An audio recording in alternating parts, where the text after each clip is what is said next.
Hello दोस्तों। आज हम बात करने चाहते हैं भूपत सिंह चौहान की। इंडियन रॉबिन हुड के नाम से भी प्रसिद्ध है भूपत सिंह चौहान, जिसे कभी पुलिस पकड़ नहीं पाई। तो चलिए हम उनकी कहानी को शुरू करते हैं। यह बात आज़ादी के पहले की है। इस समय देश में राजा रजवाड़ों का शासन था। भारत की संपत्ति व संपदा लूटने में अंग्रेज कोई कसर नहीं छोड़ रहे थे। इतना ही नहीं, अपने स्वभाव के लिए देश के कई राजा रजवाड़े भी अंग्रेजों के साथ मिलकर देश को लूट रहे थे और जनता उनको तरह तरह की यातनाएं भुगतने में भूखी प्यासी मर रही थी। इस समय देश में चारों ओर सिर्फ लूटपाट का ही नगाड़ा बज रहा था। इसी समय बड़ोदरा के शासन गायकवाड़ परिवार को एक चिट्ठी मिलती है, जिसमें पूरे परिवार को धमकी लिखी थी। महल में काम करने वाले सभी 40 नौकर को उनकी सेवानिवृत्ति के समय 5-5 बीघा जमीन दी जाए और इसकी जाहिर सूचना पूरे देश में और पूरे शहर में भी कर दी जाए। अगर आपने ऐसा नहीं किया तो परिवार के सभी सदस्यों की एक एक कर हत्या कर दी जाएगी। इस धमकी भरे पत्र के नीचे नाम लिखा था भूपत सिंह चौहान। यह वही भूपत सिंह चौहान थे जिसके वडोदरा से लेकर दिल्ली की सरकार तक सभी का नाक में दम करके रखा था। एक समय आया था जब भूपत सिंह पूरे देश के राजा रजवाड़ों और अंग्रेजों के लिए सिरदर्द बन गए थे। अंतिम समय तक भूपत सिंह को न तो किसी राजा की सेना पकड़ सकी और न ही बितानी फौजें। अत्यंत कई अंग्रेजों को मौत की नींद सुला देने वाले भूपत सिंह के बिना ही अंग्रेजों को वापस इंग्लैंड लौटना पड़ा। अंग्रेजी शासन के अंत तक बाद इधर भारत सरकार भी भूपत सिंह को कभी पकड़ नहीं सकी। कठियावाड़ में जन्म भूपत सिंह बचपन से ही बहादुर था। तेज भागने, घोड़ों पर सवार होकर हवा से बात करने की कला तो जैसे उसे वरदान में ही मिली थी। भूपत को जानने वाले लोग बताते हैं कि वह इतनी तेज दौड़ता था कि अगर उस समय ओलंपिक में भाग लेता तो कोई उसे हरा नहीं सकता था। लेकिन उसके भाग्य में कुछ और ही लिखा था। तेज भागना उसकी आदत थी, इसलिए वह ताउम्र भागता ही रहा। भूपत के शिकार बने कई लोगों का परिवार अब भी कठियावाड़ के आसपास के क्षेत्रों में रहते हैं। भूपत की कई क्रूरता भरी कहानियां हैं, तो कहीं उसके शौर्य गाथाएं और गरीबों के प्रति उसके प्रेम का गुणगान करती हुई कुछ कथाएं और भी प्रचलित हैं। यह 1920 का एक समय था और भारत अब पूरी तरह ब्रिटिश सरकार का शासन था। कुछ राजा रजवाड़े बचे भी थे, तो वह अंग्रेज सरकार के कटमुल्ले मात्र ही थे। इस समय अमरेली जिले के बरवाड़ा गांव में भूपत का जन्म हुआ। उसका पूरा नाम भूपत सिंह बब्बू था, लेकिन उसने उसने भूपत सिंह चौहान नाम ही पसंद किया और वही इसकी पहचान बना। दरअसल भूपत के इस नाम के पीछे का मूल कारण यह था कि उसे वंशज चौहान वंशी क्षत्रियों से ही संबंध रखते थे। भूपत का बचपन बागगिनी में बीता। यह बचपन से ही बहुत बुद्धिशाली था। उसकी तर्क वितर्क और निर्णय की शक्ति इतनी पैनी थी कि जवानी की दहलीज पर कदम रखते ही उसे नियुक्त वाघिनी के राजा के दरबार में हो गई थी। इसके अलावा भूपत को तरह तरह के खेलों की भी बहुत शौक था। उसकी यही प्रतिभा भी जल्द दिनों तक छुपी नहीं रह सकी। जब भी राजा के दरबार में दौड़, घुड़दौड़, गोला फेंक जैसी स्पर्धाएं आयोजित की जाती, तो वह अपने राज्य का प्रतिनिधित्व करते हुए कई अवार्ड भी राजा की झोली में डालता था।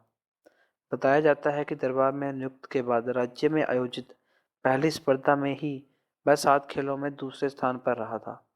इसकी वजह से उसका दूर दूर तक नाम प्रसिद्ध हो गया था। लेकिन भूपत के जीवन का शायद आलीशान महल में रहने के लिए नहीं था, इसलिए उसकी जिंदगी में एक के साथ दो दो ऐसी घटनाएं हुई, उसने हथियार उठा लिए। दरअसल भूपत के जिगरी दोस्त और पारिवारिक रिश्ते से भाई राणा की बहन के साथ उन लोगों ने बलात्कार किया, जिनसे रानी की पुरानी दुश्मनी थी।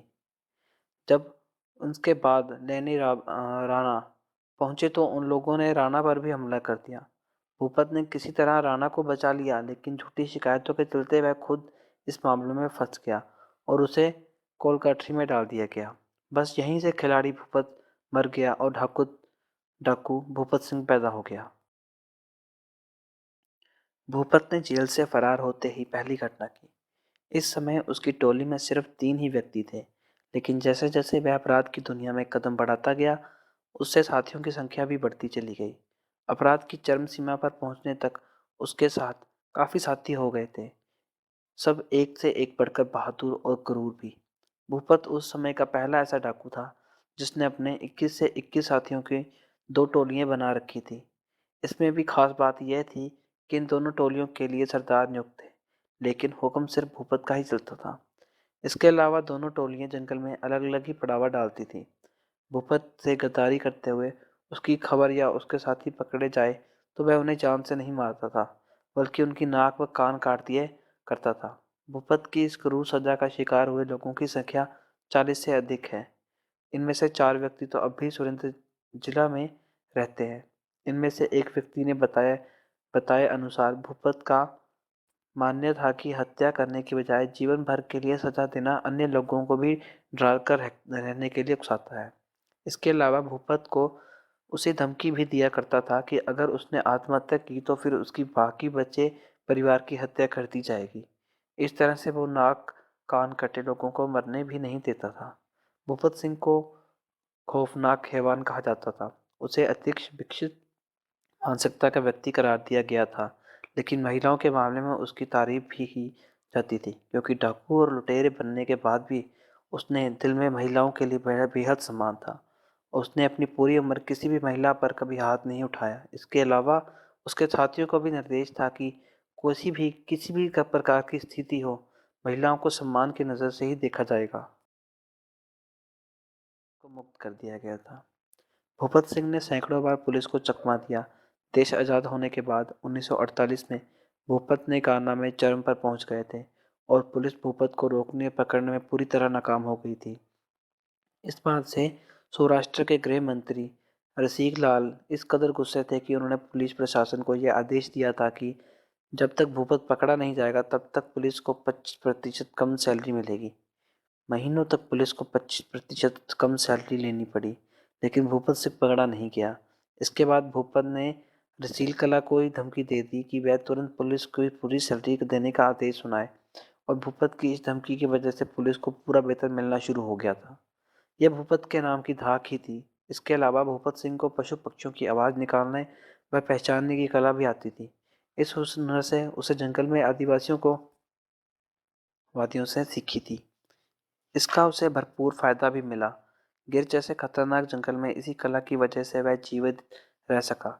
एक बार पुलिस ने अपनी रिपोर्ट में यह बात लिखी थी कि भूपत को पशु पक्षियों की आवाज़ निकालने व पहचानने का हुनर आता है, इसलिए जब भी पुलिस उसे जंगल में घेरने घुसती है तो वह बच जाता है और उल्टे पुलिस की टीम को ही मुश्किल में पड़ जाता है, इसलिए उसे जंगल के जाकर पकड़ना बहुत मुश्किल है। एक बार जब भारी पुलिस दल ने भूपत को जंगल के चारों ओर से घेर लिया तो वह शेर की गुफा में छिप गया और लगभग 2 दिन तक भूपत सिंह गुफा से बाहर नहीं निकला। जब इस गुफा में सिंह का एक पूरा परिवार था, पुलिस इस गुफा तक पहुंची भी, लेकिन शेरों को देखकर उनकी हिम्मत गुफा में दाखिल होने की नहीं हुई। इसके अलावा उन्होंने ये भी सोचा कि कम से कम वह शेर की गुफा में तो नहीं छुपा होगा, वरना शेर उसे मारकर खा जाएंगे। जबकि पुलिस का यह अंदेशा था, पुलिस यह भूल गई थी कि वह कई सालों से उन्हीं शेरों के साथ रह रहा था। पुलिस के वापस जाने के बाद भूपत ने अपने साथियों तक ये संदेश पहुंचाया कि वह पुलिस के चुंगल से अभी बाहर है। भूपत की यह अदा उसको दिलदेरी की कहानी खूब खूब बयां करती है। 60 के दशक में डाकू भूपत सिंह ने अपने 3 साथियों के साथ देश छोड़कर गुजरात के सरहदी रास्ते कच्चे से पाकिस्तान पहुंच गया। हालांकि पाकिस्तान पहुंच जाने के पीछे उसका कोई खास मकसद नहीं था। उसे मौत का खौफ भी नहीं था। वह देश छोड़कर भागता, लेकिन कुछ एक घटनाएं ऐसी हुई कि भूपत कुछ समय के लिए पाकिस्तान चला गया।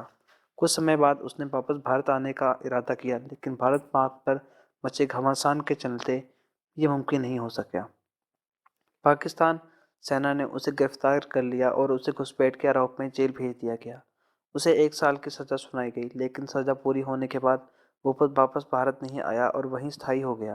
पाकिस्तान ने उसे मुस्लिम धर्म अंगीकार कर लिया और उसका असीम यूसुफ हो गया। धर्म परिवर्तन के बाद उसने मुस्लिम लड़की से निकाह किया।